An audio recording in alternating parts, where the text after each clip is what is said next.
Minha mãe morreu numa terça-feira de manhã, sozinha no quarto do hospital, enquanto eu estava presa no trânsito tentando chegar a tempo de me despedir.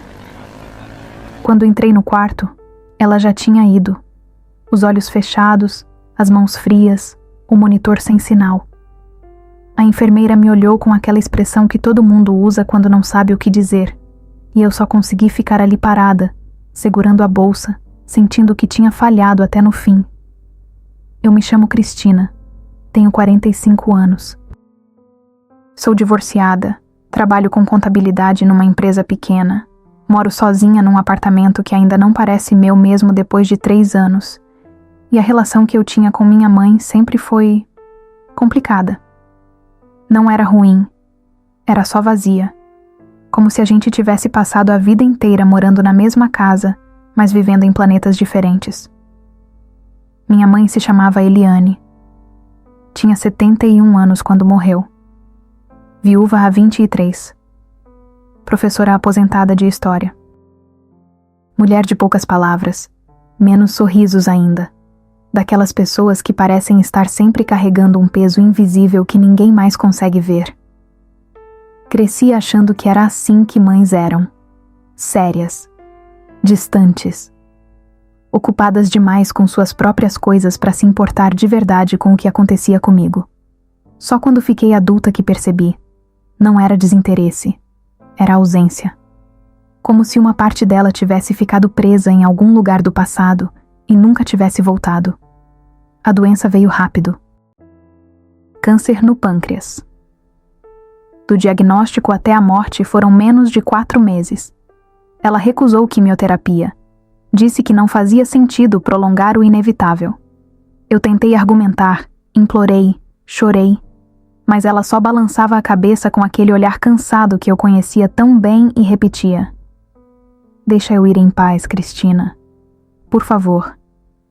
E eu deixei, porque no fundo, eu nunca soube brigar com ela. Nunca soube exigir. Nunca soube ser filha de verdade. Os dias no hospital foram uma agonia silenciosa. Ela dormia a maior parte do tempo. Quando acordava, me olhava como se estivesse tentando dizer algo importante, mas as palavras nunca saíam. Eu ficava sentada na cadeira ao lado da cama, fingindo ler revista, fingindo que estava tudo bem, fingindo que não percebia que ela estava me deixando sem nunca ter me deixado entrar de verdade. Na noite antes de morrer, ela me chamou. A voz saiu fraca, mas firme. "Cristina, tem uma coisa que eu preciso..." Ela tossiu. Fez uma careta de dor. Eu me aproximei. Segurei a mão dela. "O quê, mãe? Pode falar. Eu tô aqui." Ela respirou fundo. Fechou os olhos. E quando abriu de novo, tinha algo diferente ali. Medo, talvez. Ou arrependimento. "Meu celular tá na gaveta. Quando eu for, apaga tudo. Não mexe, só apaga." Achei estranho, mas assenti. Prometi que ia fazer o que ela pediu. Ela apertou minha mão com uma força que eu não sabia que ela ainda tinha e sussurrou: "Me promete?" "Eu prometo, mãe." Ela soltou minha mão. Virou o rosto pro lado e não falou mais nada. Na manhã seguinte ela se foi. O velório foi pequeno. Meia dúzia de conhecidos da época em que ela dava aula. 2 vizinhas. Minha prima Luciana, que mal via minha mãe, mas apareceu porque é o certo a fazer. E eu. O caixão ficou aberto às primeiras horas, mas eu não conseguia olhar. Cada vez que tentava, só via uma estranha. Uma mulher que morou comigo a vida inteira, mas que eu nunca conheci de verdade. Depois do enterro, voltei pro apartamento da minha mãe para começar a organizar as coisas. Roupas para doar. Documentos para separar. Móveis para decidir o que fazer. A casa cheirava a remédio e silêncio. Sentei no sofá da sala, aquele sofá bege que ela nunca quis trocar, e simplesmente fiquei ali, olhando para as paredes, tentando sentir alguma coisa além de vazio. Foi quando lembrei do celular. Ela tinha pedido para eu apagar tudo. Não mexer, só apagar. Fui até o quarto dela. A cama ainda estava desarrumada, do jeito que deixei antes de levá-la para o hospital pela última vez. Abri a gaveta da mesinha de cabeceira. O celular estava lá. Um modelo antigo, de tela pequena, bateria quase acabando. Segurei o aparelho na mão. Pesei a promessa que fiz. Pesei a curiosidade que sempre tive. Pesei tudo que eu nunca soube sobre ela.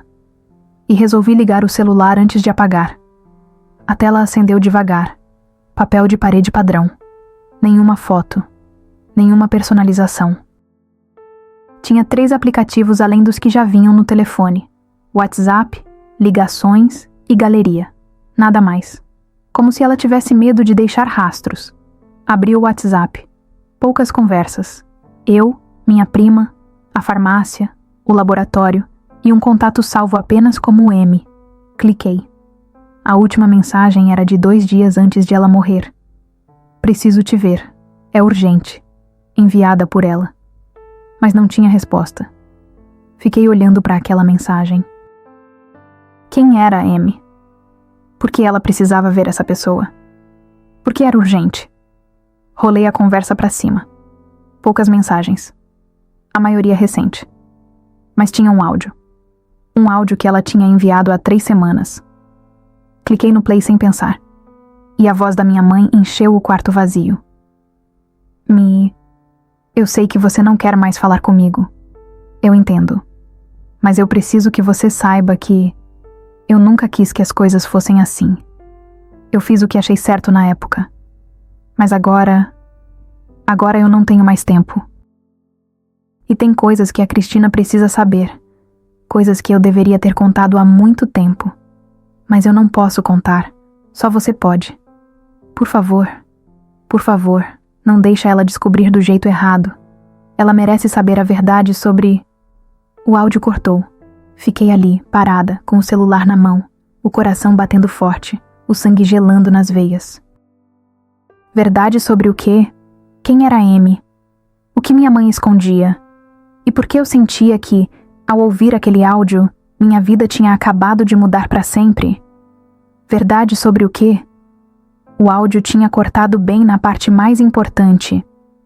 E eu sabia, lá no fundo, que o que viesse depois ia destruir tudo o que eu achava que sabia sobre minha própria vida. Ouvi o áudio 3 vezes seguidas. Cada vez que a voz da minha mãe dizia a verdade sobre... E cortava, eu sentia um aperto no peito que não conseguia explicar. Não era só curiosidade. Era medo. Medo de descobrir que a mulher que me criou tinha guardado algo tão grande que só podia ser revelado por outra pessoa. Alguém que eu nem sabia quem era. Olhei para o contato. M, só isso. Sem sobrenome. Sem foto de perfil. Nada que me desse uma pista. Pensei em mandar mensagem. Oi, você conhecia minha mãe? Ela morreu. Preciso falar com você. Mas parecia invasivo demais. E se esse M nem soubesse que ela tinha morrido? E se fosse alguém que ela queria proteger de mim, ou me proteger dele? Voltei para a conversa. Rolei mais para cima. As mensagens eram esparsas, a maioria dos últimos 2 meses, sempre iniciadas por ela, sempre curtas, sempre sem resposta. Você recebeu minha carta? Por favor, me liga. Só quero conversar, não vou pedir nada. M, eu tô doente, não vai dar tempo. A última tinha sido enviada 1 semana antes de morrer. E tinha sido visualizada, mas ninguém respondeu. Quem ignora uma mulher morrendo pedindo para conversar? Saí do WhatsApp. Fui nas ligações. Tinha 2 números salvos sem nome. Um tinha prefixo de São Paulo, o outro de Curitiba. Nenhum dos 2 tinha ligado recentemente. Anotei os 2 no meu celular. Fui na galeria. Tinha apenas 5 fotos, todas tiradas no hospital. Fotos dela, sozinha. Olhando para a câmera com uma expressão que eu nunca tinha visto antes.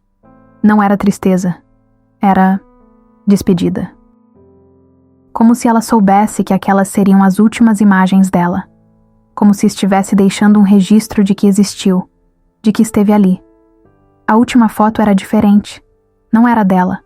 Era de um papel. Um documento velho, dobrado, fotografado às pressas. Dei zoom. Era uma certidão, mas não consegui ler direito. Tava tremida, borrada, só dava para ver parte do cabeçalho.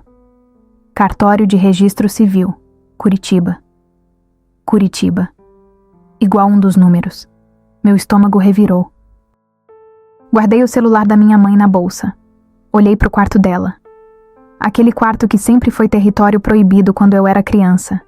Ela nunca deixava eu entrar sozinha. Dizia que era questão de privacidade. Eu cresci achando que era normal, que toda mãe tinha seus segredos, seus espaços. Mas agora eu olhava pro guarda-roupa, pra cômoda, pra cama, e tudo parecia esconder algo.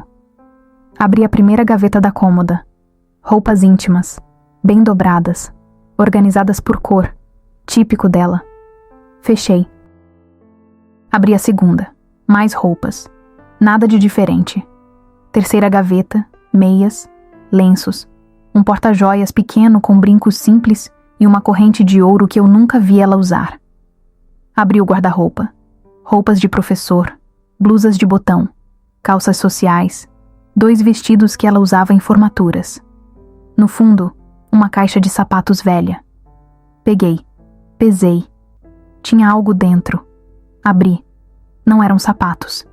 Eram cartas. Dezenas de cartas. Envelopes amarelados, alguns abertos, outros ainda lacrados. Todos endereçados para ela. Mas o remetente era sempre o mesmo. MC Ferreira. Não tinha endereço completo. Só Curitiba, PR. Peguei uma das cartas abertas. A data do carimbo era de 1982. Tirei a folha de dentro. A letra era firme, masculina. Eliane, eu entendo sua decisão. Não vou mais insistir.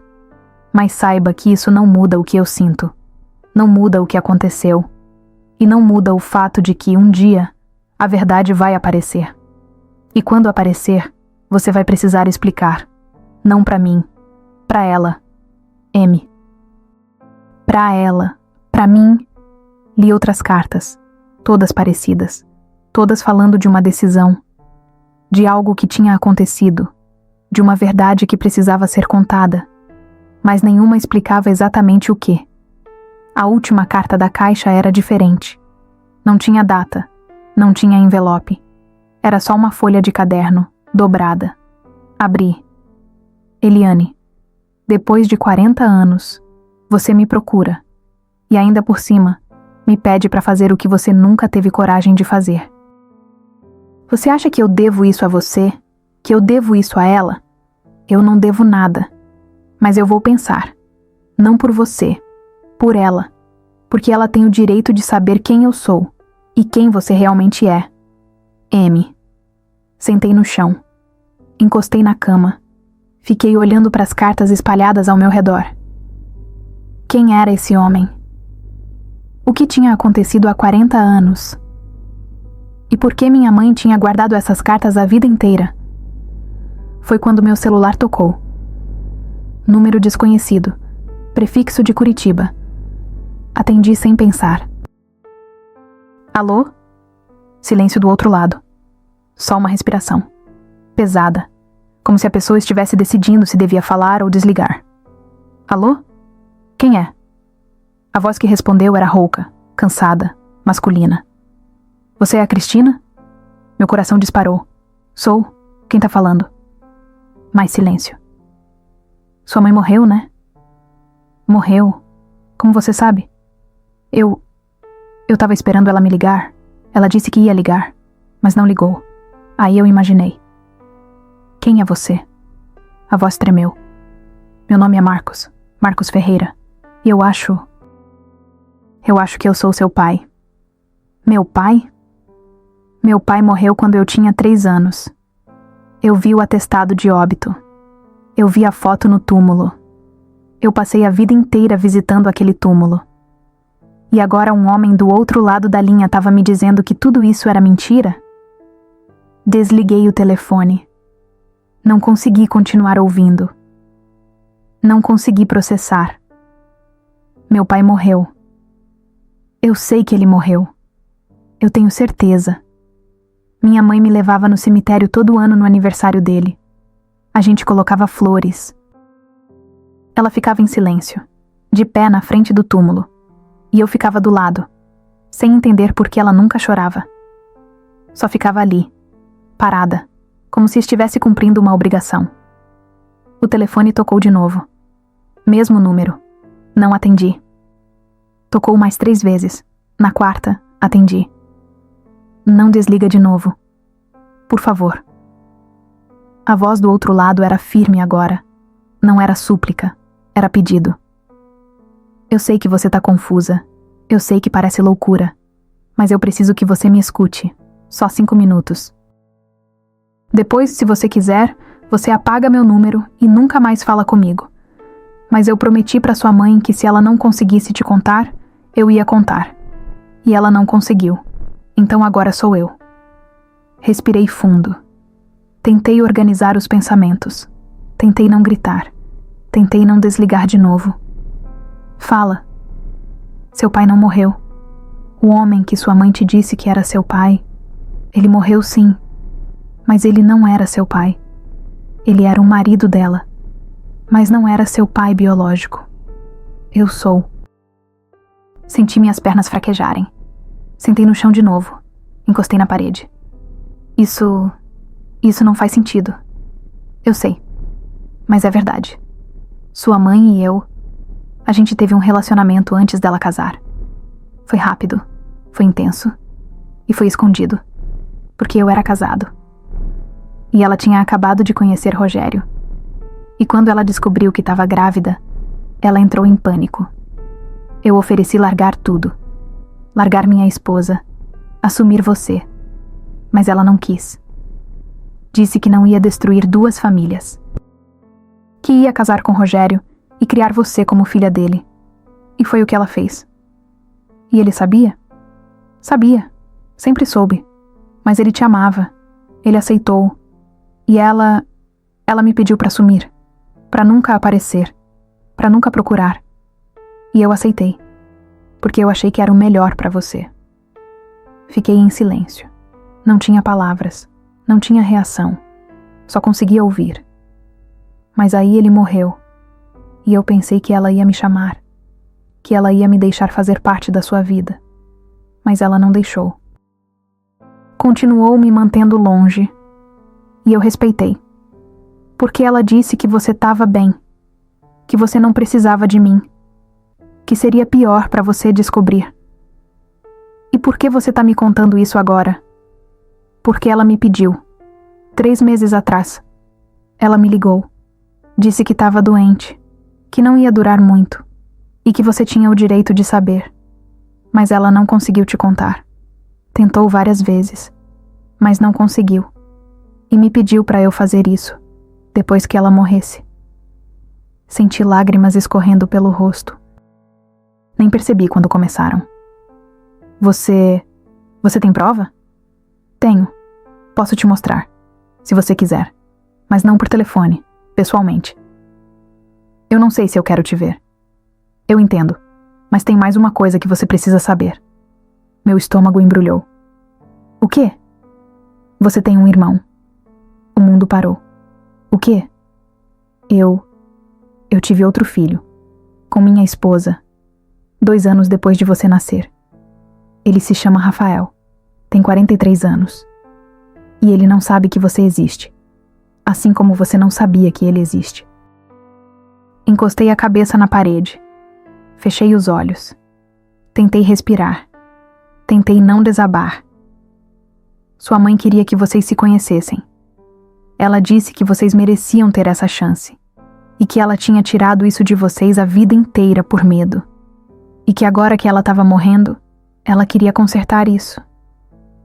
Como você quer que eu acredite em você? Como você quer que eu acredite que minha vida inteira foi uma mentira? Eu não quero que você acredite. Eu quero que você veja. As provas. Os documentos. As fotos. Tudo. E depois você decide o que fazer. Fiquei em silêncio. Ele esperou. Cristina, eu passei 45 anos longe de você, respeitando a decisão da sua mãe. Mas agora ela não tá mais aqui.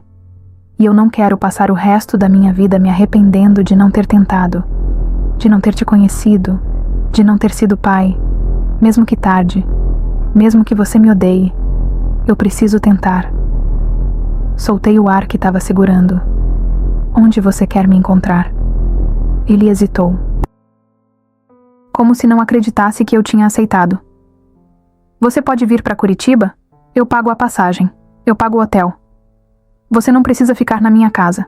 Só vem. Por favor. Olhei para o quarto da minha mãe, para as cartas espalhadas, para o celular dela na minha bolsa, para a vida inteira que eu achava que conhecia e que tinha acabado de desmoronar. Eu vou, mas não é por você. É por mim, porque eu preciso de respostas. Eu sei, e eu vou te dar. Todas. Desliguei. Fiquei ali sentada no chão. No quarto da minha mãe, cercada de segredos, de mentiras, de verdades que ela nunca teve coragem de falar. E eu sabia que quando eu saísse daquela casa e fosse para Curitiba encontrar aquele homem, nada mais ia ser como antes. Se você tá aqui comigo até agora, respira fundo, porque o que vem pela frente é ainda mais pesado. E eu vou precisar de você do meu lado para conseguir contar tudo. Então fica comigo, por favor. Eu ia para Curitiba encontrar um homem que dizia ser meu pai. Um homem que minha mãe escondeu de mim a vida inteira. E eu ainda não fazia ideia do que estava por vir, porque o segredo que ela guardou era muito maior do que eu podia imaginar. Comprei a passagem de ônibus para Curitiba naquela mesma noite. Não consegui dormir. Fiquei sentada no sofá da minha mãe até clarear o dia, olhando para as cartas, relendo cada uma, tentando encontrar alguma pista que me dissesse quem ela realmente era. Quem eu realmente era. A viagem durou 6 horas. 6 horas olhando pela janela, vendo a paisagem mudar, sentindo que a cada quilômetro eu me afastava mais da vida que eu conhecia e me aproximava de uma verdade que eu não tinha certeza se queria enfrentar. Marcos tinha reservado um quarto num hotel simples perto da rodoviária. Deixou as informações no meu WhatsApp. Fica instalada. Descansa. A gente se vê amanhã, no horário que você quiser, sem pressa. Até nisso ele parecia respeitoso, cuidadoso. Como se soubesse que cada passo precisava ser dado devagar para não me quebrar mais do que eu já estava quebrada. Cheguei em Curitiba às 2 da tarde. O hotel era exatamente como eu imaginava. Pequeno, limpo, discreto. O tipo de lugar onde você não cruza com ninguém no corredor. Joguei a mala no chão do quarto, sentei na cama e só então percebi que minhas mãos tremiam. Peguei o celular. Abri o WhatsApp. Olhei para o nome dele. Marcos Ferreira. Digitei. Cheguei. Podemos nos ver hoje ainda? A resposta veio em segundos. Sim, tem uma cafeteria a 2 quadras do hotel, Café do Centro, às 16 horas, ou prefere outro horário? 16 horas tá bom. Estarei lá. 2 horas. Eu tinha 2 horas para me preparar para conhecer o homem que dizia ser meu pai. 2 horas para decidir o que perguntar, o que sentir, como reagir. Tomei banho, troquei de roupa, tentei comer alguma coisa que tinha na lanchonete do hotel, mas não desceu. O estômago estava fechado. A cabeça girava. E quanto mais perto da hora, mais eu pensava em desistir. Em voltar para o hotel, pegar minhas coisas, voltar para São Paulo, fingir que nada disso tinha acontecido. Mas eu não podia. Porque agora que eu sabia que tinha um segredo, eu não conseguia parar de querer descobrir. Saí do hotel às 15h50. Caminhei as 2 quadras devagar. O Café do Centro era daqueles lugares antigos, com mesinhas de madeira, chão de taco, cheiro de café fresco e pão na chapa. Tinha pouca gente.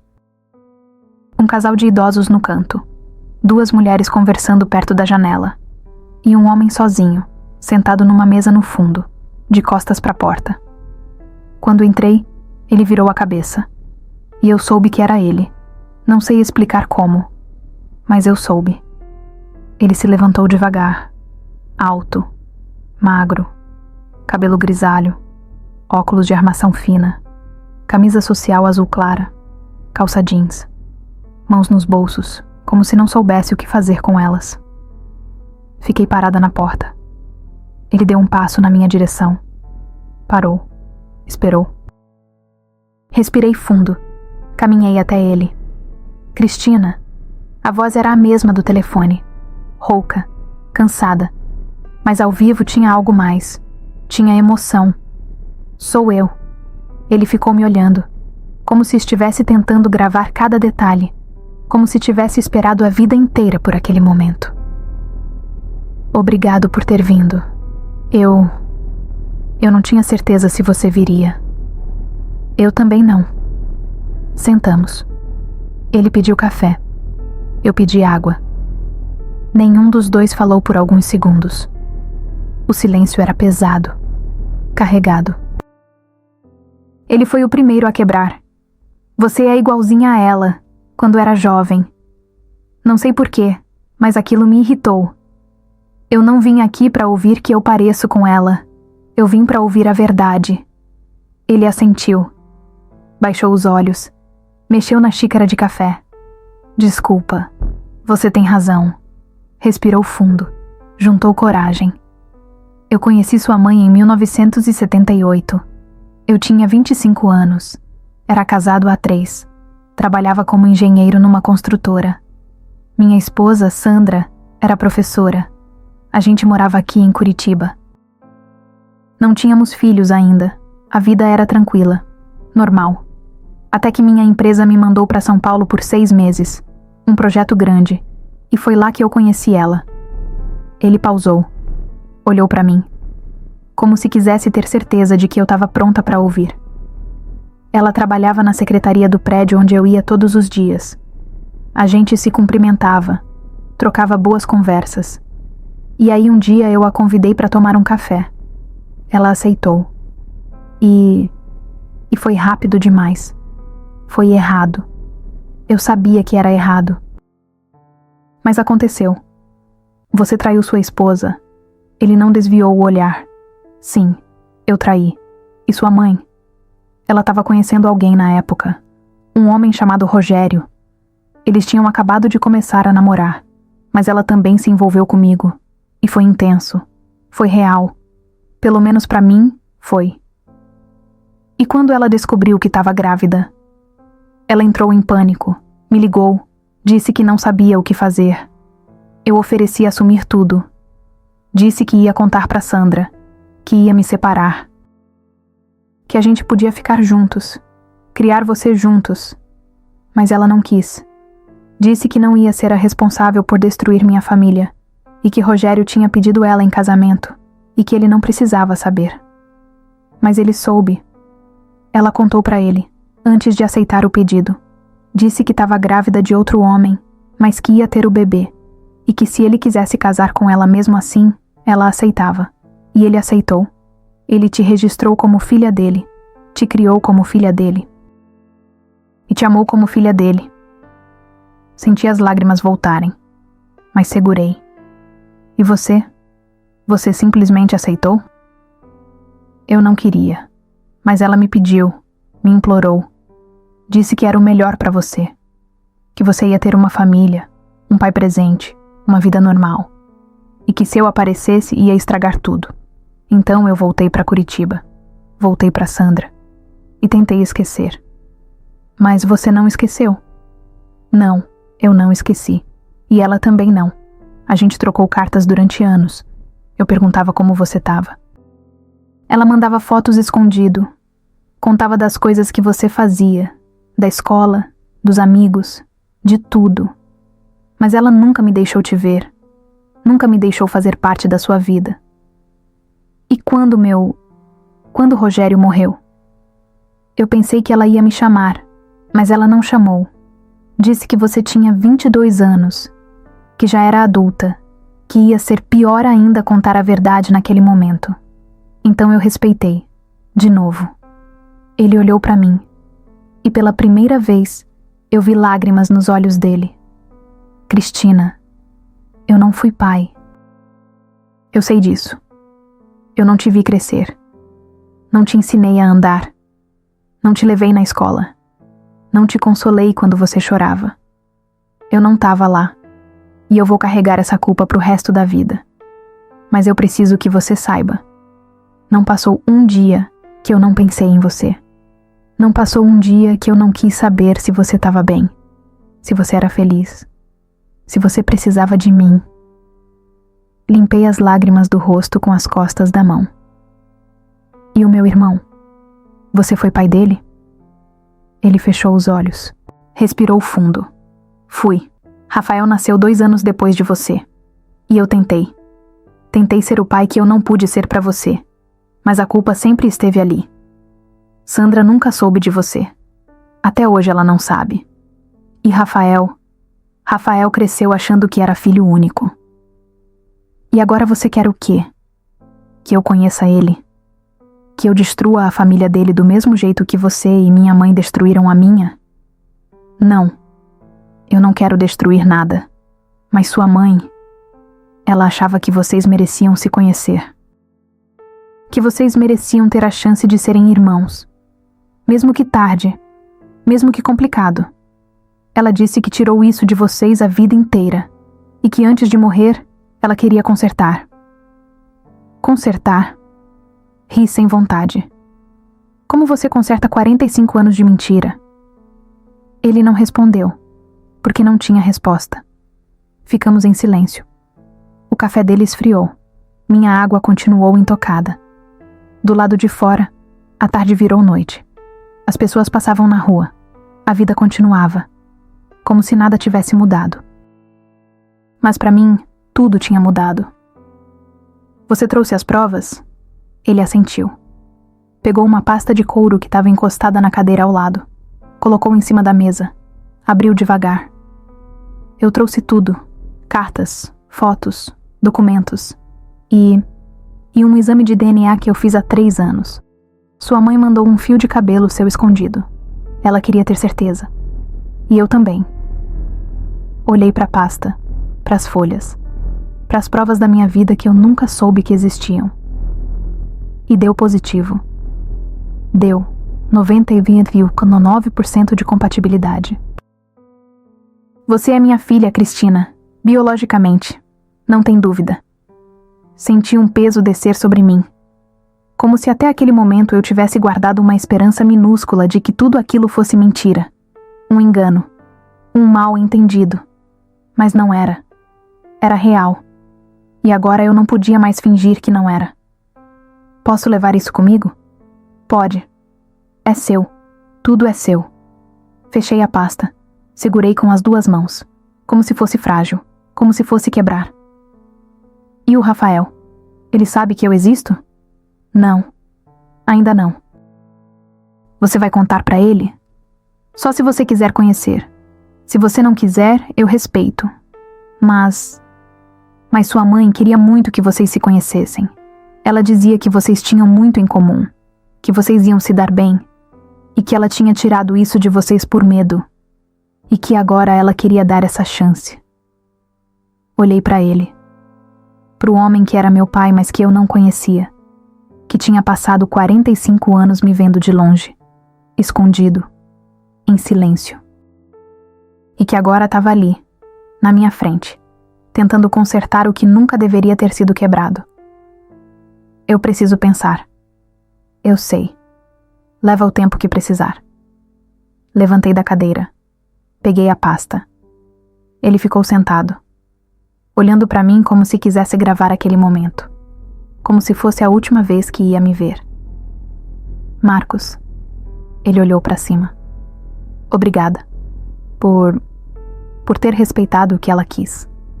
Mesmo discordando. Mesmo sofrendo. Você respeitou. Ele assentiu devagar. A voz saiu embargada. Eu só queria que você fosse feliz, Cristina. Sempre foi só isso. Saí da cafeteria sem olhar para trás. Eu tinha as provas na mão. Tinha o nome do meu irmão. Tinha a verdade que minha mãe escondeu a vida inteira. Mas ainda faltava uma peça. E quando eu descobrisse qual era, tudo ia fazer sentido. Ou ia desmoronar de vez. Voltei pro hotel com a pasta debaixo do braço. Passei pela recepção. Entrei no elevador. Subi até o quarto. Tranquei a porta. Joguei a pasta na cama. E sentei no chão. Não conseguia abrir. Não ainda. Porque enquanto aquela pasta estivesse fechada, eu podia fingir que ainda tinha controle sobre a situação. Que ainda podia escolher não saber. Mas no momento em que eu abrisse, não ia ter mais volta. Fiquei ali sentada por meia hora, só olhando, respirando, tentando me preparar para o que vinha. Quando finalmente peguei a pasta de novo, minhas mãos tremiam. Abri devagar. A primeira coisa que vi foi uma foto. Uma foto antiga, desbotada, de uma mulher jovem segurando um bebê no colo. A mulher era minha mãe. Mas não a minha mãe que eu conhecia. Era uma versão mais nova, mais leve. Ela estava sorrindo. Um sorriso pequeno, mas real. E o bebê no colo era eu. Virei a foto. Atrás tinha uma data escrita a lápis. Abril de 1980. 3 meses. 3 meses. Eu tinha 3 meses quando aquela foto foi tirada. Minha mãe estava sorrindo. E eu não fazia ideia de que minha vida inteira era uma mentira. Coloquei a foto de lado. Peguei a próxima coisa da pasta. Uma carta. Abri. Marcos, ela completou 1 ano hoje. Fez a festinha aqui em casa. Rogério comprou bolo. Convidou os primos. Ela riu o tempo todo. É uma criança feliz, saudável, amada. Você fez a escolha certa ao respeitar minha decisão. Ela não precisa saber. Nunca vai precisar. Assim é melhor. Eliane. Senti uma raiva subir. Uma raiva surda, profunda. Como ela podia dizer isso? Como ela podia decidir sozinha que eu não precisava saber? Que era melhor assim? Continuei lendo. Carta após carta. Ano após ano. Minha mãe contando para ele sobre mim. Sobre minha infância. Minhas notas na escola. Meus amigos. Meus sonhos. Tudo que ela nunca compartilhou comigo diretamente, ela compartilhava com ele. E ele guardava. Como se cada palavra fosse sagrada. Tinha fotos minhas em várias idades. De bebê, de criança, de adolescente. Todas enviadas por ela. Sempre escondido. Sempre em segredo. Como se eu fosse um fantasma na vida dele. Presente, mas invisível. E no fundo da pasta, tinha um envelope lacrado. Diferente dos outros, mais novo. Com meu nome escrito na frente. Com a letra da minha mãe. Meu coração disparou. Abri o envelope com as mãos tremendo. Dentro tinha uma carta, dobrada, e uma foto pequena. Tirei a foto primeiro. Era uma foto de 2 bebês, lado a lado. Um era eu. Reconheci pela marca de nascença no braço. O outro era um menino.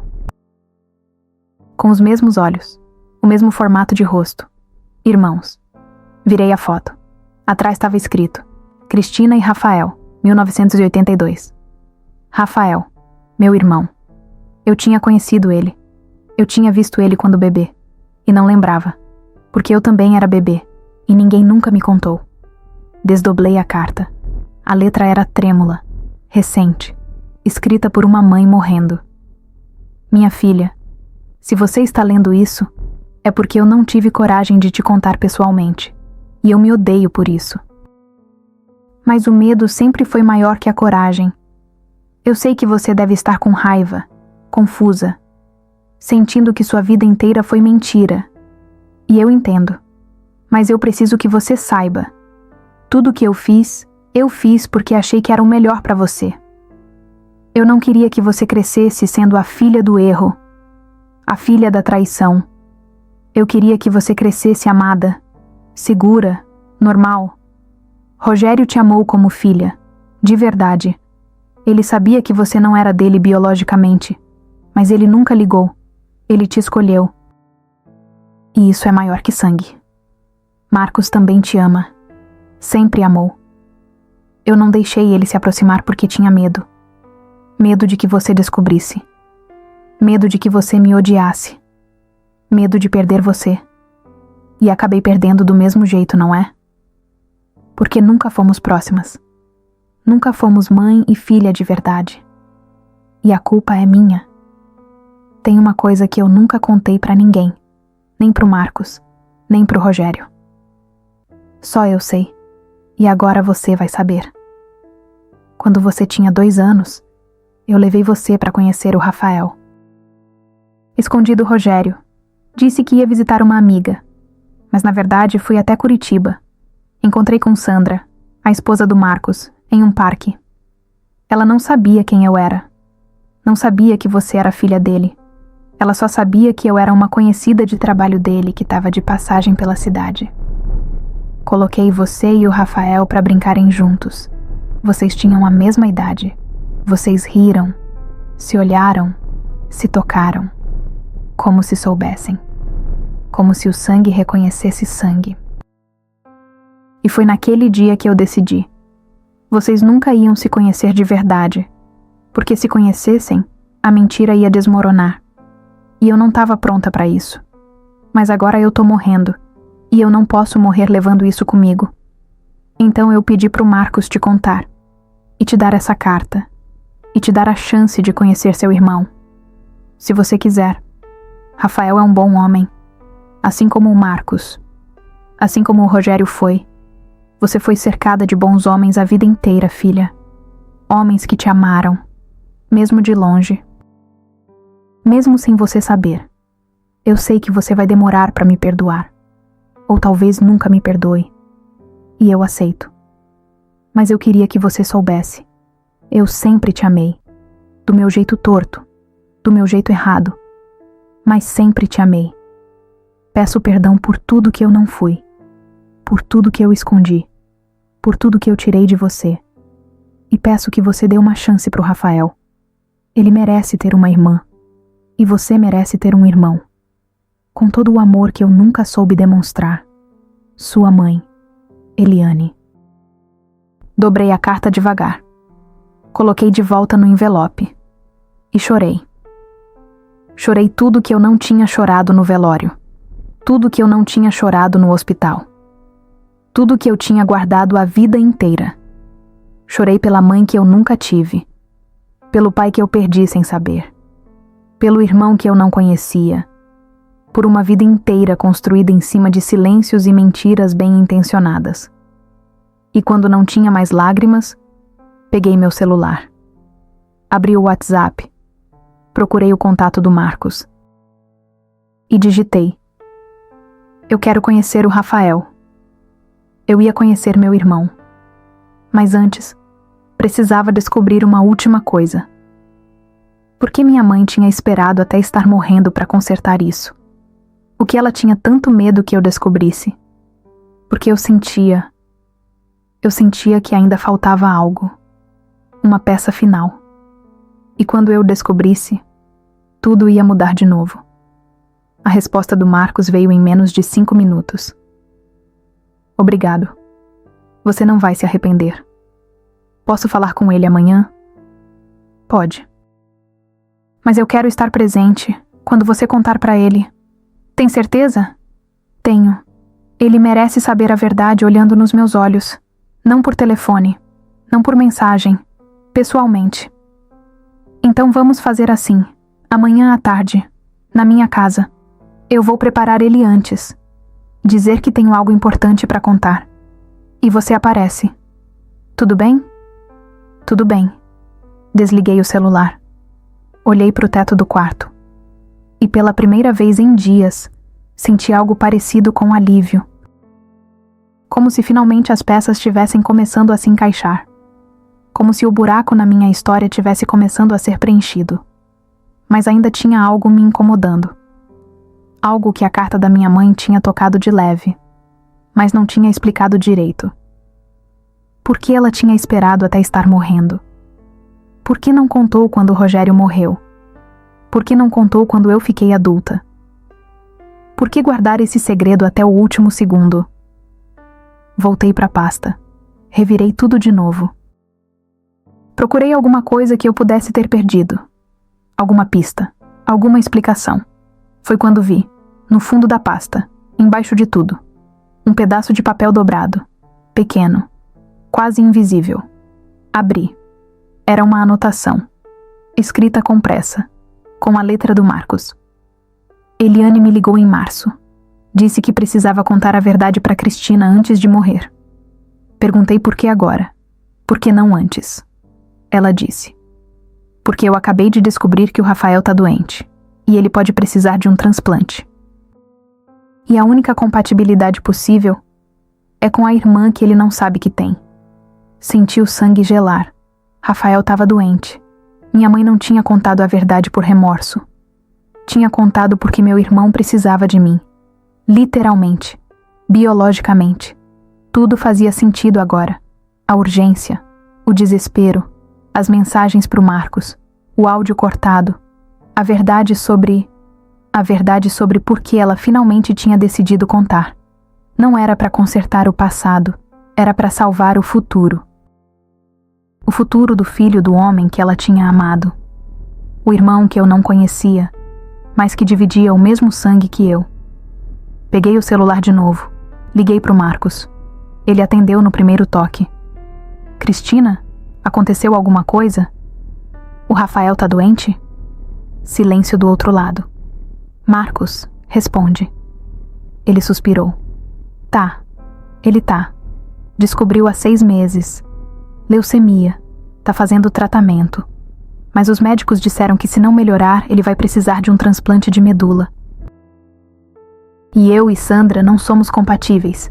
Os médicos sugeriram que a gente procurasse irmãos, primos, qualquer parente próximo, mas oficialmente ele é filho único. E foi por isso que minha mãe te procurou. Foi. Ela viu a notícia no Facebook. Eu tinha feito um post pedindo doadores. E ela me ligou. Disse que precisava contar a verdade. Que você tinha o direito de saber. E que talvez você pudesse ser compatível. E salvar ele. Senti as pernas bambas de novo. Você tá me dizendo que minha mãe guardou esse segredo a vida inteira e só contou porque meu irmão precisa de mim para sobreviver? Não. Não é só por isso. Ela queria contar. Ela sempre quis. Mas o medo era maior. Até que ela percebeu que não tinha mais tempo. E que você podia fazer a diferença na vida dele. E aí ela decidiu. E você? Você ia me contar isso quando? Depois que eu conhecesse ele? Depois que eu me apegasse? Eu ia contar amanhã. Quando a gente se encontrasse. Eu não queria esconder. Mas eu também não queria te assustar. Não queria que você achasse que eu tava te usando. Que a gente só te procurou porque precisa de você. Mas é exatamente isso, não é? Não, não é.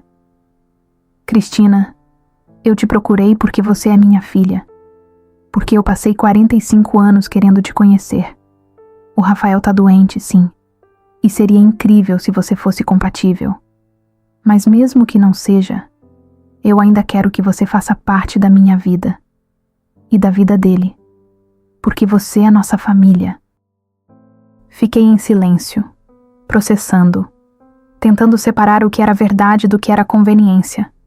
Tentando entender se eu estava sendo manipulada ou se realmente tinha gente do outro lado querendo me conhecer de verdade. Eu preciso de tempo. Eu sei. E você tem. Quanto tempo precisar? Não, eu não tenho. Porque se ele tá doente, o tempo tá passando.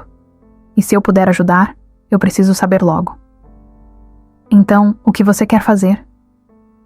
Respirei fundo. Eu quero fazer o teste. Para ver se sou compatível. Mas antes disso, eu quero conhecer ele, olho no olho, e decidir se ele merece que eu faça isso. Ele merece, Cristina, eu te garanto. Você não pode garantir, porque você é pai dele, você é suspeito, mas eu vou decidir por mim mesma. Justo. Desliguei.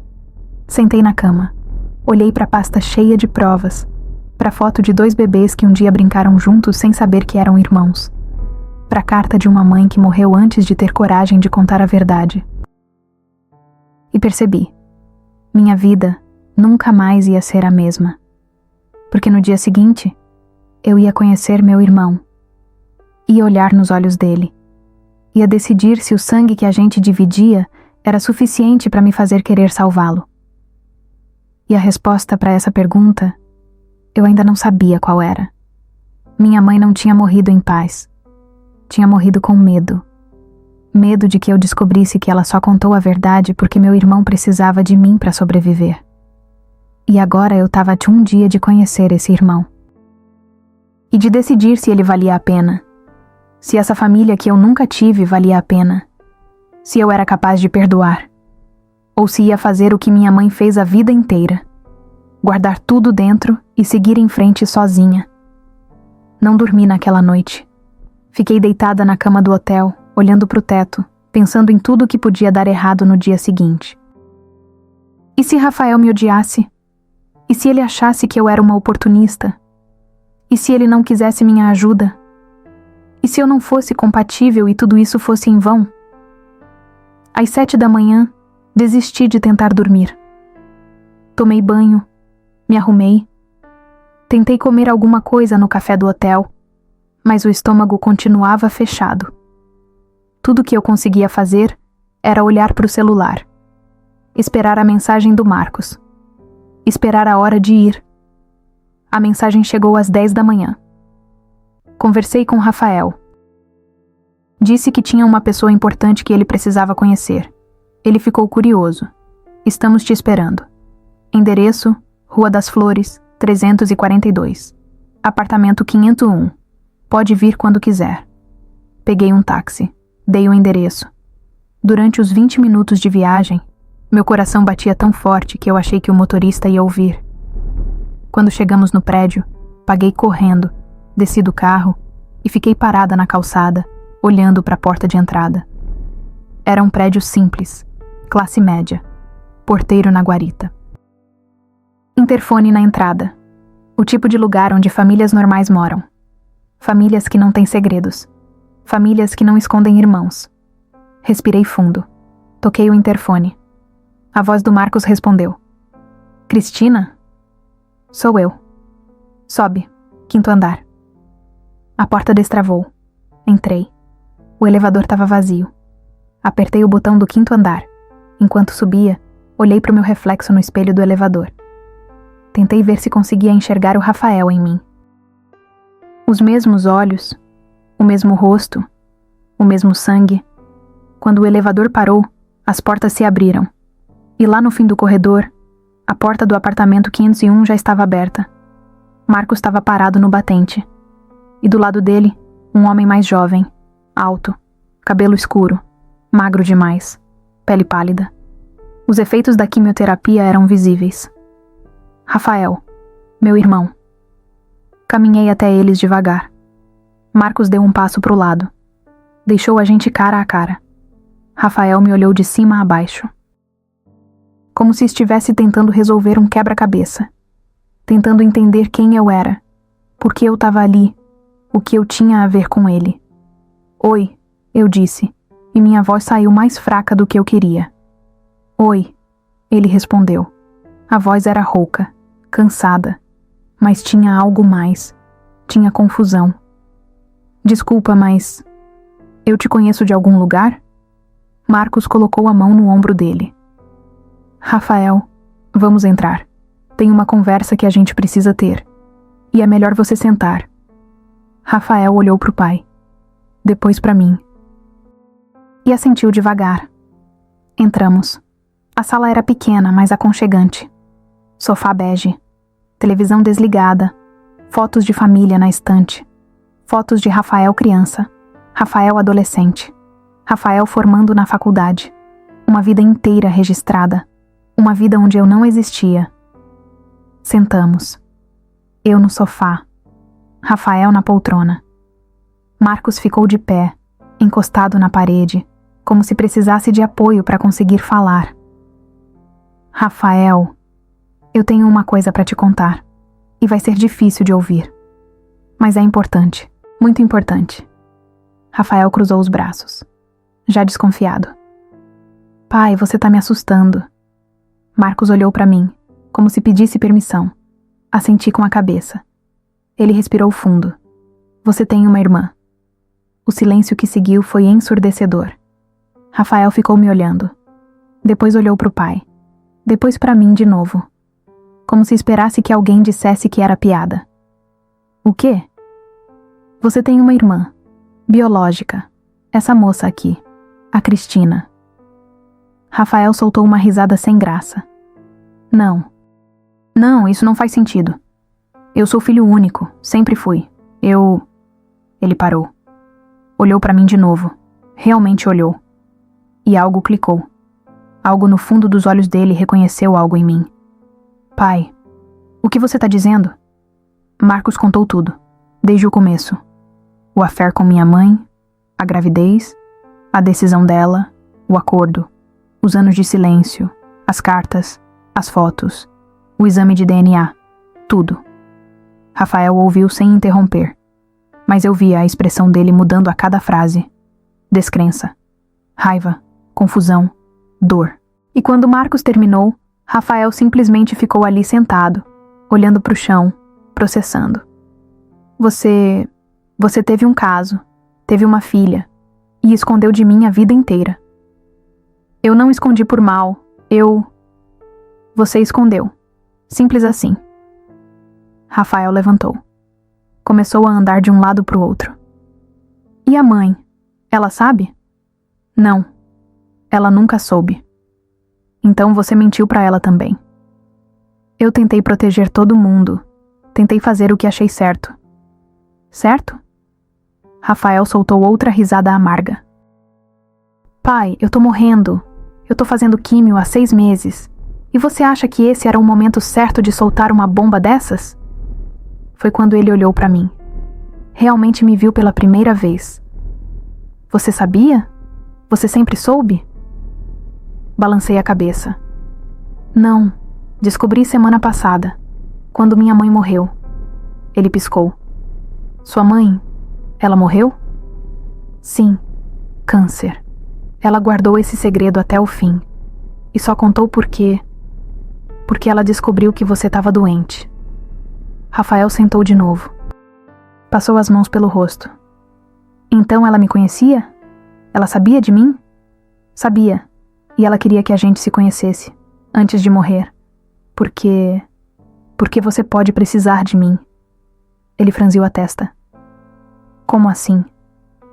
Marcos se aproximou. Rafael, os médicos disseram que você pode precisar de um transplante de medula. E eu e sua mãe não somos compatíveis.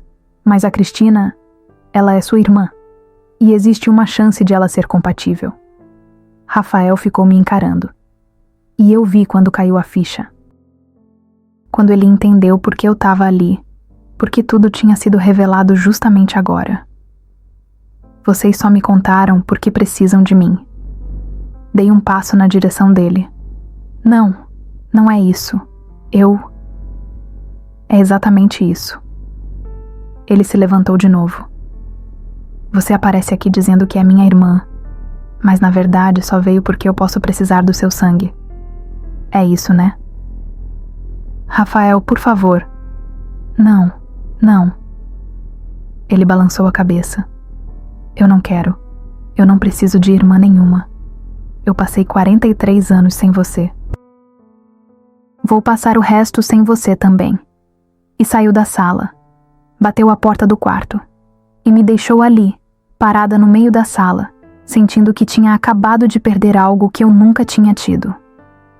Marcos veio até mim. Ele só precisa de tempo. Ele vai entender. Mas eu não tinha tanta certeza. Meu irmão tinha me rejeitado. E eu não podia culpá-lo, porque ele tinha razão. Eu só apareci porque ele precisava de mim. Mas o que ele não sabia, o que ninguém sabia, é que eu também precisava dele. Porque pela primeira vez na vida, eu tinha a chance de ter uma família de verdade. E eu não ia desistir tão fácil.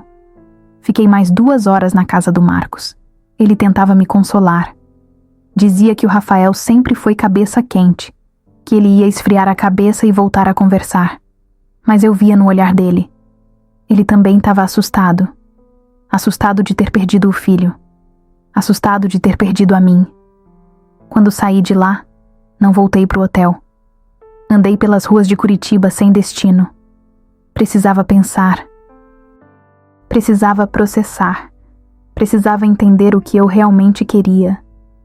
Será que eu tinha ido para Curitiba só porque meu irmão precisava de mim? Será que minha mãe tinha feito tudo isso só por interesse? Ou tinha algo mais?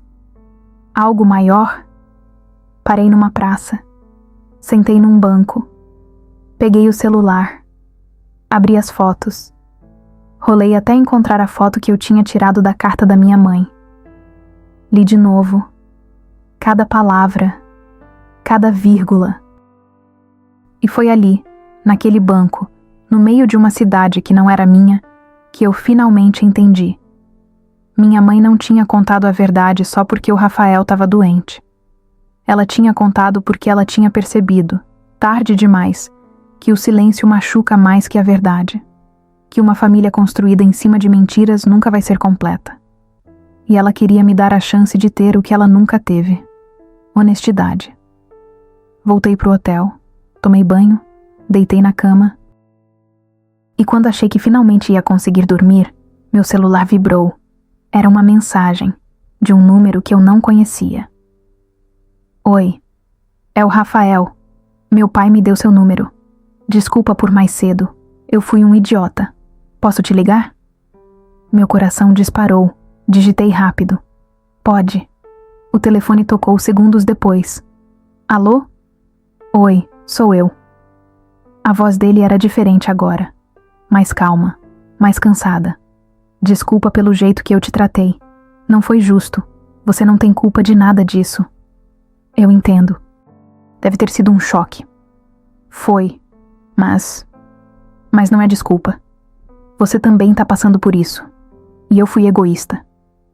Fiquei em silêncio. Deixei ele continuar. Eu passei a tarde pensando. Em tudo. E eu lembrei de uma coisa.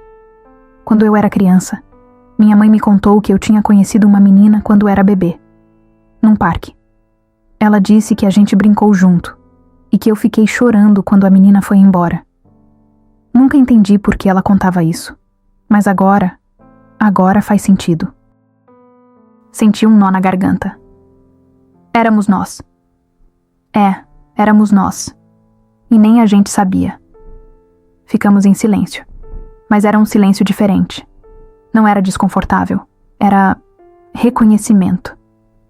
Cristina, eu não sei se eu quero fazer o teste. Não sei se eu quero que você se sinta obrigada a me ajudar só porque a gente divide o mesmo DNA. Eu não me sinto obrigada. Eu quero ajudar. Mas antes disso, eu quero te conhecer. De verdade. Como irmã. Não como doadora. Ele deu uma risada baixa. Eu também quero. Mas eu não sei por onde começar. A gente começa devagar. Um café. Uma conversa. E vai vendo no que dá. Você fica quanto tempo em Curitiba? O tempo que precisar. Então, amanhã? De manhã? Tem uma padaria aqui perto que eu sempre vou. Faz o melhor pão na chapa da cidade. Sorri pela primeira vez em dias. Eu vou amar conhecer. Então, até amanhã. Até amanhã, Rafael. Desliguei. E percebi que tinha lágrimas escorrendo de novo. Mas dessa vez, não eram só de dor. Eram de alívio. De esperança. De possibilidade. No dia seguinte, acordei cedo. Me arrumei com cuidado. Fui até a padaria que ele tinha indicado. Cheguei 5 minutos adiantada. E quando vi ele chegando, de boné, jaqueta, mãos nos bolsos, eu soube. Ia dar certo. Talvez não fosse fácil. Talvez não fosse perfeito. Mas ia dar certo. Sentamos. Pedimos café. Pão na chapa. E começamos a conversar. De verdade. Sem intermediários. Sem segredos. Só 2 irmãos que tinham passado a vida inteira sem saber que existiam. E agora tentavam recuperar o tempo perdido. Ele me contou sobre a infância. Os amigos. A faculdade de engenharia. O casamento que quase aconteceu, mas foi cancelado 1 mês antes. O diagnóstico que tinha mudado tudo. A químio. O medo. a solidão.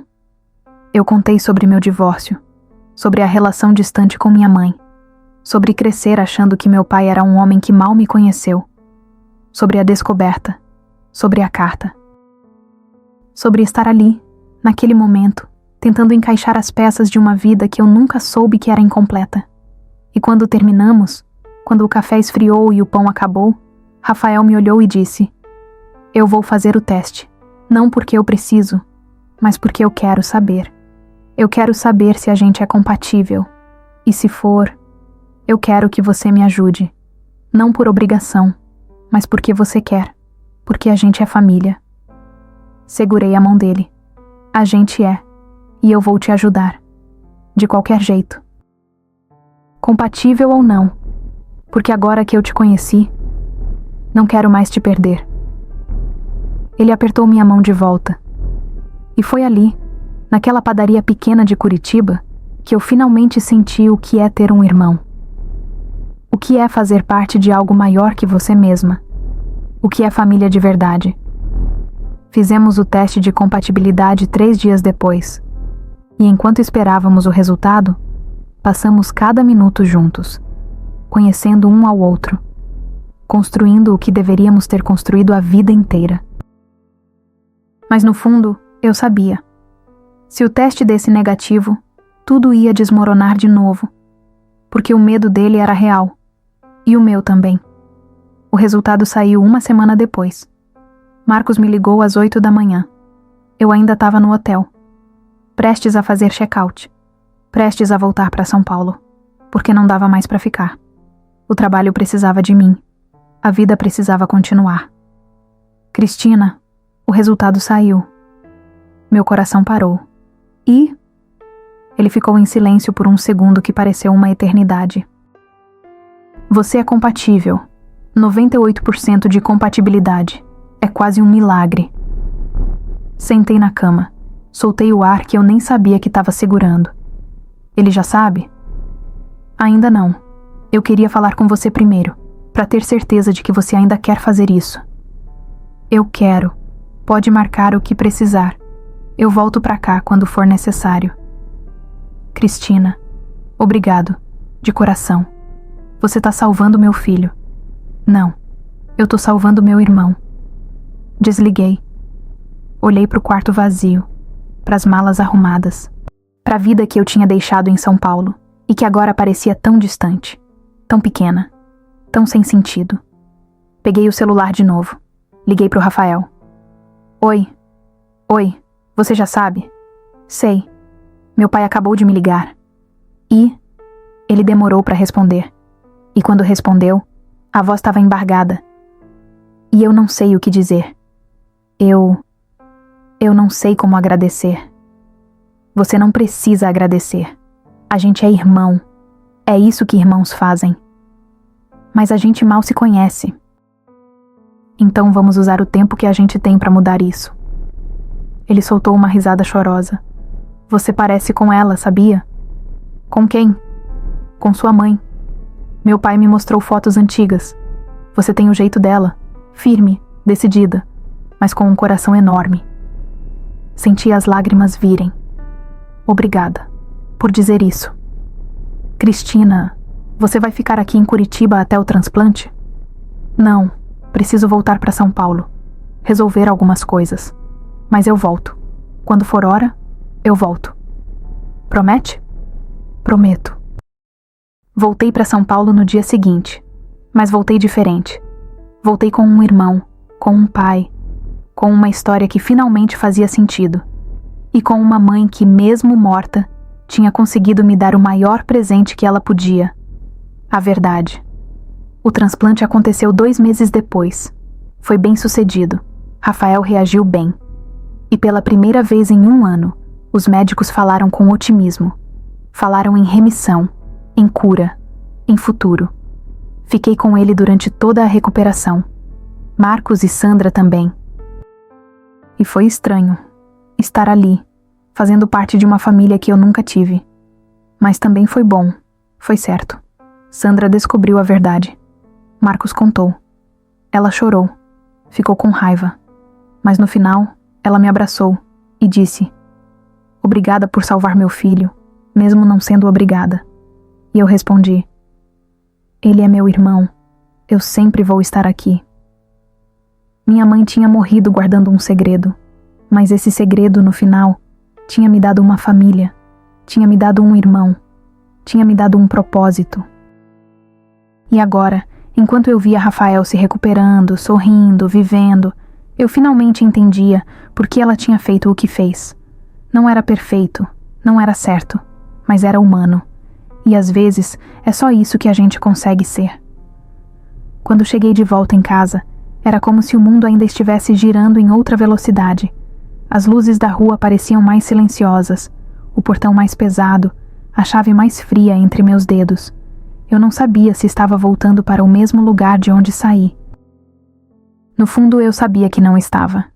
Nada mais era igual.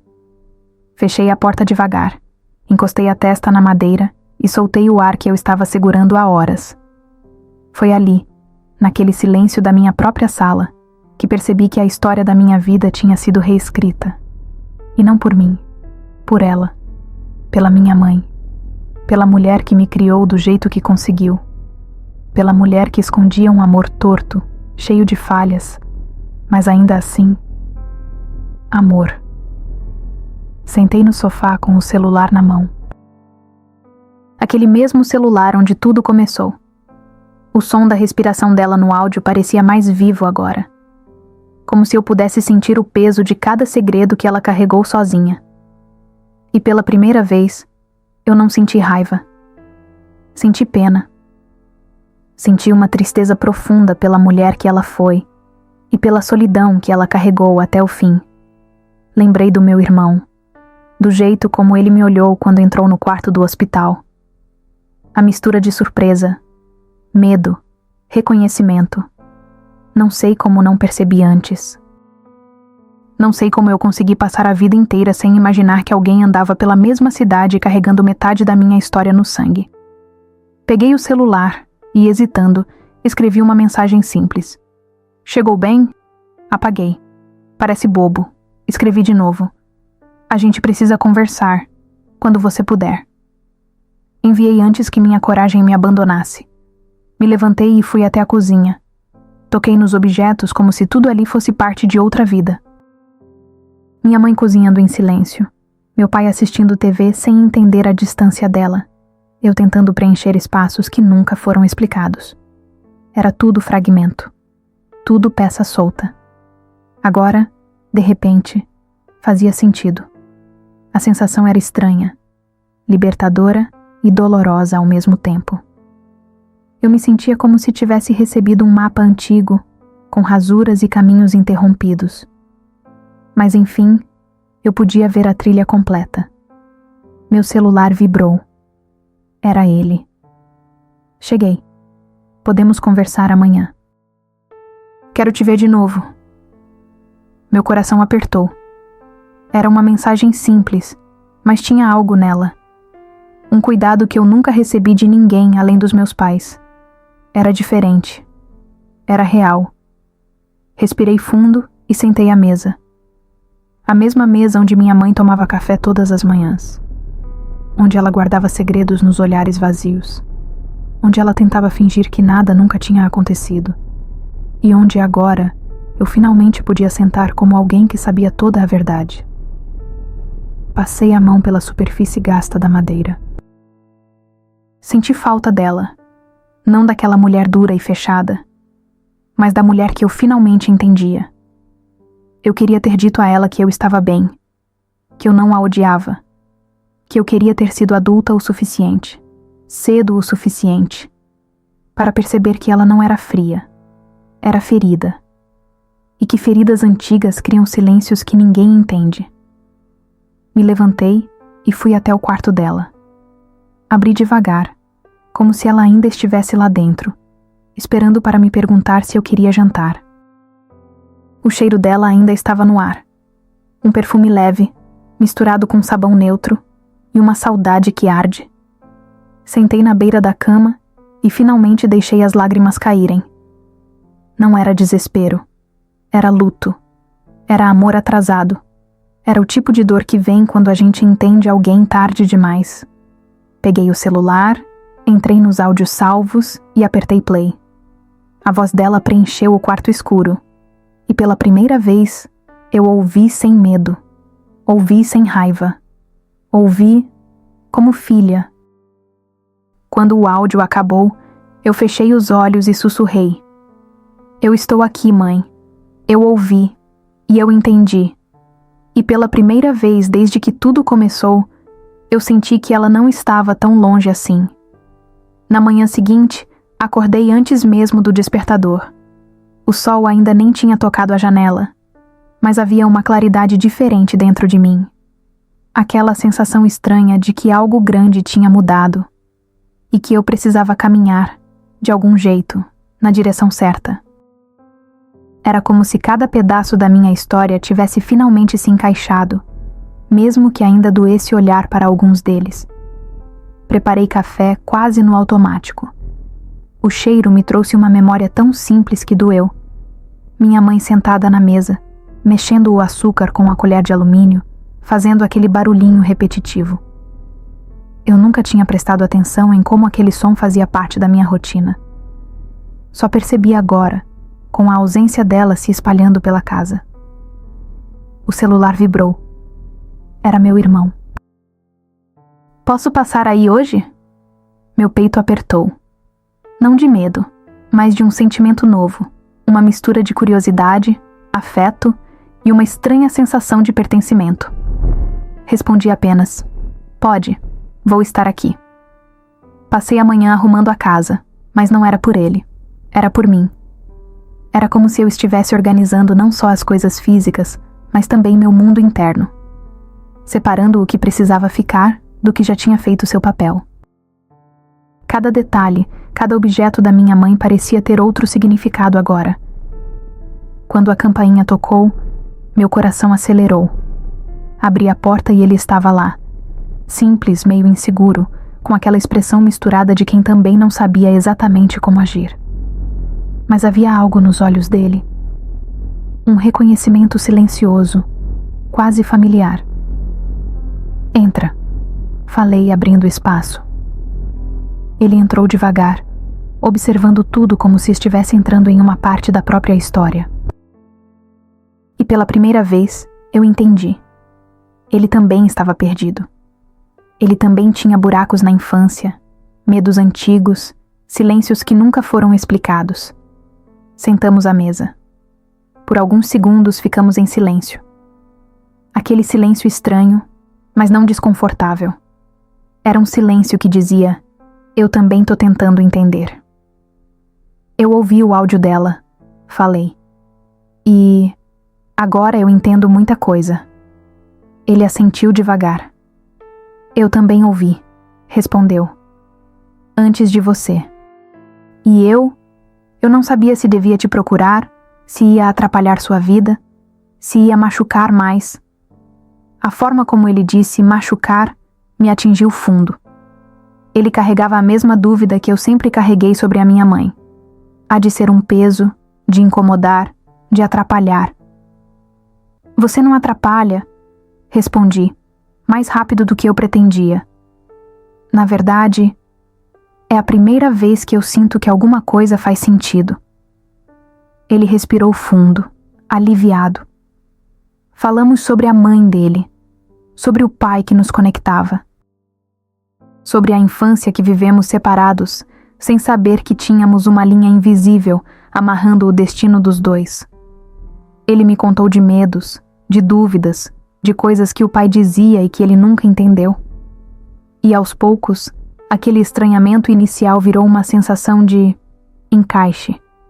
Eu percebi que estávamos vivendo uma espécie de luto duplo. O luto pela mãe que ele perdeu e o luto pela mãe que eu nunca soube compreender. Ele olhou para a sala, respirou fundo e disse: Você parece muito com ela. Por um segundo, achei que ele falava da mãe dele, mas ele completou: com a sua, com a mulher que te criou, no jeito de olhar, no jeito de segurar as coisas. Vocês têm o mesmo silêncio. Essa frase me desmontou de um jeito que eu não esperava. porque pela primeira vez alguém enxergava em mim algo dela, não da dor, não do trauma, mas da essência. Ela era mais forte do que parecia. Falei, tentando controlar a voz. Ele sorriu. Vocês duas eram. Conversamos por horas, sem perceber. Era como se tivéssemos passado a vida inteira tentando preencher um espaço vazio que só agora ganhava forma. No final da tarde, quando ele levantou para ir embora, parou na porta e disse: Se você quiser, eu posso voltar amanhã. Eu senti o coração aquecer. Pode voltar quando quiser, respondi. A porta vai estar aberta. Depois que ele saiu, fiquei parada por alguns segundos olhando para o corredor silencioso. Eu percebi que não era a perda que estava me definindo, era o reencontro. Era o começo de algo que, ironicamente, só existia porque a verdade finalmente tinha sido revelada. Voltei ao quarto da minha mãe e sentei na cama. Peguei o celular e abri o áudio mais uma vez. Dessa vez, eu não ouvi uma mulher desesperada, nem culpada, nem falhando como mãe. Eu ouvi alguém que passou a vida inteira tentando proteger a pessoa que mais amava, mesmo que da forma mais torta e silenciosa. E entendi que o áudio nunca foi sobre ela pedir perdão. Era sobre me dar a chance de seguir em frente. Fechei os olhos. Senti a presença dela não como ausência, mas como algo que finalmente podia descansar. E eu também. No final daquele dia, depois que meu irmão foi embora e a casa voltou ao silêncio, senti uma necessidade que não consegui ignorar. Como se algo dentro de mim chamasse, pedisse, empurrasse. Peguei um casaco, travei a porta e saí. A rua estava vazia, com aquele vento leve do fim da tarde que faz as folhas correrem pelo chão. Caminhei devagar, sem pensar muito no destino, mas sabendo exatamente para onde eu ia. O cemitério ficava a poucas quadras dali. Não era um lugar que eu costumava visitar com frequência, mas agora parecia o único lugar possível. O portão de ferro rangeu quando empurrei, e o cheiro úmido da grama recém-regada tomou o ar. Caminhei entre as fileiras de lápides até chegar na dela. A pedra ainda parecia nova demais. O nome dela recém-gravado, a data recente, o vazio daquela linha final que sempre me assustou. O fim da história de alguém que nunca se explicou enquanto podia. Me sentei no chão, sem pressa, como quem finalmente se permite parar. Eu voltei, mãe, murmurei. E eu ouvi o seu áudio, inteiro, sem medo dessa vez. Fechei os olhos e deixei o vento tocar meu rosto. Pela primeira vez, não senti aquele peso antigo. Não senti revolta. Nem aquela pergunta repetida que vinha desde a adolescência. Por que ela era daquele jeito? Agora eu sabia. E saber mudou tudo. Eu queria ter entendido você antes. Continuei com a voz baixa. Queria ter visto a mulher por trás dos silêncios. Queria ter percebido que, mesmo do seu jeito, você estava tentando fazer o melhor. Peguei a foto pequena que deixei ali uma semana antes. Nós duas em uma festa que nem sei mais qual era. Eu estava sorrindo. Ela estava séria, mas tinha um brilho nos olhos que, agora eu percebia, era orgulho. Ou amor. Ou os dois. Descobri muita coisa nesses dias. Falei, respirando fundo. Sobre mim. Sobre você. Sobre ele. E sobre a vida que a gente viveu sem entender direito. E eu sei que você não queria que eu sofresse. Sei que tentou me proteger da única forma que sabia. Isso importa mais do que eu imaginava. A luz do fim do dia deixava tudo com um tom dourado, quase bonito demais para um lugar tão quieto. Passei a mão pela lápide como se fosse o ombro dela, o jeito que ela nunca gostou que encostassem, mas que agora fazia sentido. Eu encontrei meu irmão. Sorri sozinha.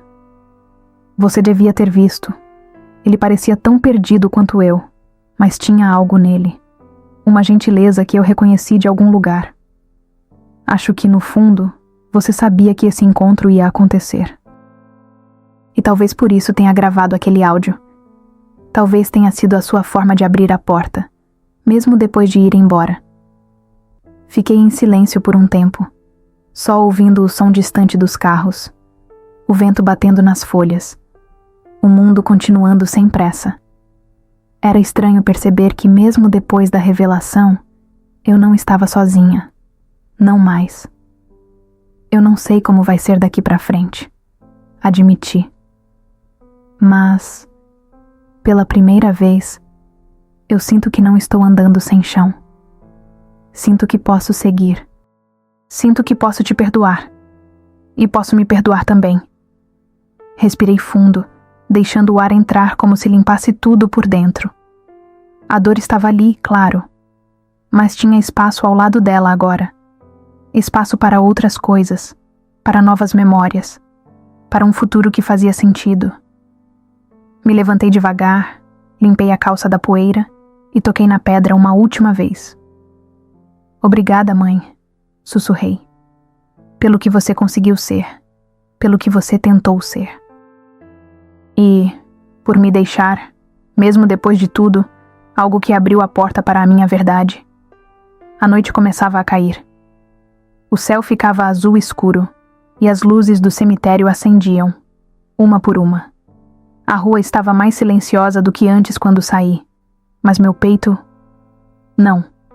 Ele parecia finalmente cheio, vivo, presente. Ao chegar em casa, sentei no sofá e deixei as palavras virem sozinhas, como se eu falasse comigo e com qualquer pessoa que estivesse do outro lado da tela. E se você ficou comigo até aqui, obrigada. Eu sei que não é uma história fácil. Sei que machuca, que aperta, que às vezes faz a gente olhar para o próprio passado de um jeito diferente.